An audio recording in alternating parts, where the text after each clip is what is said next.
Assalamualaikum warahmatullahi wabarakatuh. Perkenalkan, nama saya Rifandi Arif dari kelas 201 D3 PKN STAN. Jadi pada video kali ini saya akan menjelaskan sedikit tentang BUMN atau Badan Usaha Milik Negara. Jadi BUMN itu panjangannya itu Badan Usaha Milik Negara.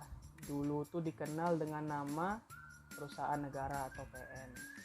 Nah, seluruh peraturan dan penjelasan mengenai BUMN itu sudah tercantum di dalam Undang-Undang Nomor 19 Tahun 2003 tentang Badan Usaha Milik Negara. Nah, dari pasal satunya itu, dalam pasal satunya tertulis Badan Usaha Milik Negara yang selanjutnya disebut BUMN adalah badan usaha yang seluruh atau sebagian besar modalnya dimiliki oleh negara melalui penyertaan secara langsung yang berasal dari kekayaan negara yang dipisahkan. Nah, jadi BUMN itu tuh ada yang semuanya atau ada yang sebagian besarnya dimiliki oleh negara. Terus pasal keduanya, maksud dan tujuan pendirian BUMN itu adalah memberikan sumbangan bagi perkembangan perekonomian nasional pada umumnya dan pada khususnya itu pada penerimaan negara. Dan yang kedua itu ya ini mengejar keuntungan, ya jelas ya namanya perusahaan. Terus yang ketiga itu menyelenggarakan kemanfaatan umum berupa penyediaan barang atau jasa yang bermutu tinggi dan memadai bagi pemenuhan hidup orang banyak. Ya itulah. Selanjutnya menjadi perintis kegiatan-kegiatan usaha yang belum dapat dilaksanakan oleh sektor swasta yang beroperasi. Jadi ya BUMN ini tuh yang pertama gitu, sebelum misalnya ada bidang-bidang yang belum terjamah itu sama swasta atau koperasi. Jadi BUMN ini yang mulai duluan. Terus yang selanjutnya itu menjadi perintis turut aktif memberikan bimbingan dan bantuan kepada pengusaha golongan ekonomi lemah, koperasi, dan masyarakat.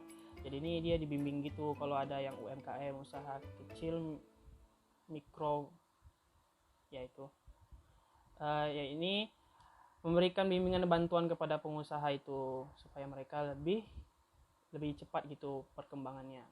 Terus yang selanjutnya itu pasal 4, modal BUMN itu merupakan yang berasal dari kekayaan negara yang dipisahkan. Terus selanjutnya itu penyertaan modal negara dalam pendirian penyertaan BUMN itu terdiri dari anggaran pendapatan dan belanja negara. Ya, jadi modalnya itu bisa dari APBN yang udah ada porsinya, terus kapitalisasi cadangan dan sumber-sumber lainnya. Yang kelima itu pasal 5, maksudnya kepengurusan BUMN dilakukan oleh direksi. Jadi tertingginya itu direksi. Di pengurusan BUMN-nya, direksi bertanggung jawab penuh atas pengurusan BUMN dan kepentingan dan tujuan serta mewakili BUMN baik di dalam maupun di luar pengadilan.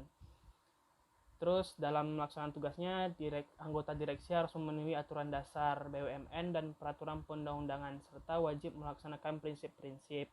Ya, beberapa prinsipnya itu yakni profesionalisme, efisien, transparansi, kemandirian, akuntabilitas, pertanggungjawaban, dan kewajaran. Jadi anggota itu harus melaksanakan prinsip-prinsip tersebut.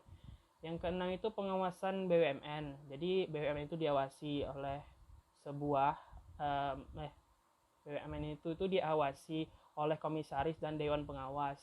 Komisaris dan dewan pengawas bertanggung jawab penuh atas pengawasan BUMN. Nah, pasal 7-nya, para anggota direksi, komisaris, dewan pengawas dilarang mengambil keuntungan pribadi. Ya, jelas ya, ini namanya perusahaan milik negara. Jadi tidak boleh ada yang mengambil keuntungan pribadi baik secara langsung maupun tidak langsung dari kegiatan BUMN. Terus yang pasal ke-8, anggota direksi, komisaris, dan dewan pengawas tidak berwenang mewakili BUMN apabila terjadi perkara di pengadilan BUMN dan anggota direksi atau komisaris atau dewan pengawas yang bersangkutan mempunyai kepentingan yang bertentangan dengan kepentingan BUMN.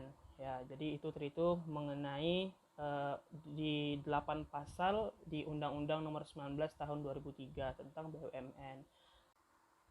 Nah, selanjutnya BUMN ini beroperasi pada beberapa bidang. Banyak. Yang contohnya itu akomodasi dan penyediaan makanan minuman, industri pengolahan, jasa keuangan dan asuransi. Jasa keuangan itu contohnya bank, yang kita tahu tuh Bank Mandiri. Bank BNI. Terus jasa profesionalitas ilmiah, konstruksi, pengadaan, terus pertanian, transportasi, pergudangan, dan yang lain-lain.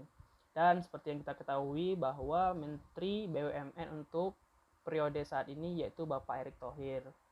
Nah, selanjutnya BUMN ini memiliki jenis-jenis dari badan usaha yang terbagi dua, yakni badan usaha perseroan dan badan usaha umum.